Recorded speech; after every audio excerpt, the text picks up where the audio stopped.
شب سیام ایول تخمینا ساعت 03:10 راننده خوندای اکسنت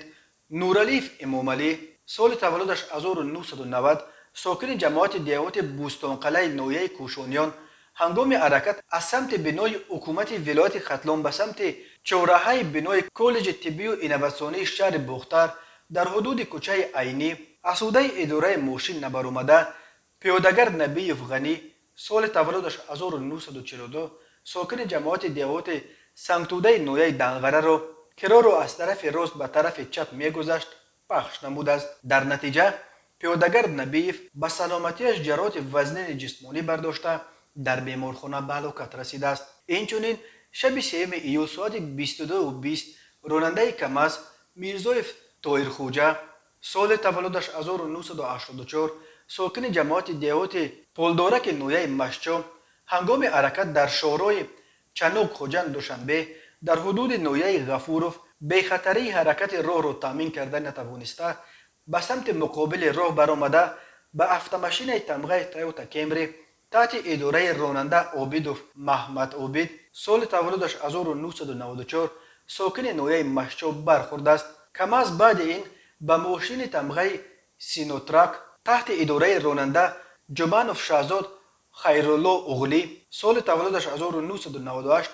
ساکن شهر جیزخ ولایت جیزخ جمهوری ازبکستان برخورده است. در نتیجه راننده تویوتا کمری در جای حادثه به هلاکت رسیده راننده سینوتراک جراحت جسمانی برداشته است.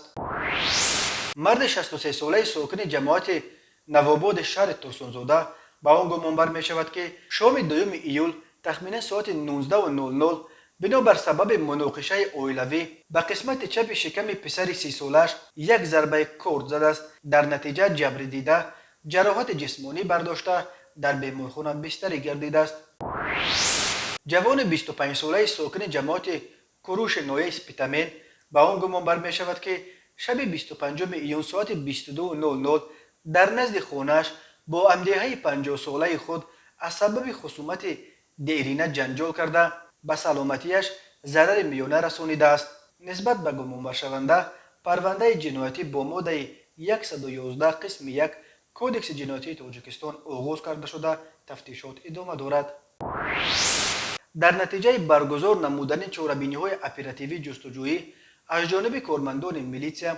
مرد 39 ساله ساکن جماعت دیهات بوستانقلعه نویه کوشانیان که پیش با ماده 177 کودکس جنایتی جمهوری تاجیکستان صادر شده است همچون گمانبر در صادر نمودن کردار قلابی دستگیر شد. نام برده 12 ایون سال 2021 در کوچه باربد بارای فریب به باوری مرد 26 ساله ساکن پایتخت درآمده از او یک عدد автомашین تمغه مرسدس بنز را به مبلغ 53,000 سومانی نرخ گذاری کرده گرفته 10,000 سومانی را داده باقی مانده 43,000 سومانی را تا حال برنگردانیده است. نسبت به این ساکن کوشانیان نیز تفتیشات ادامه دارد.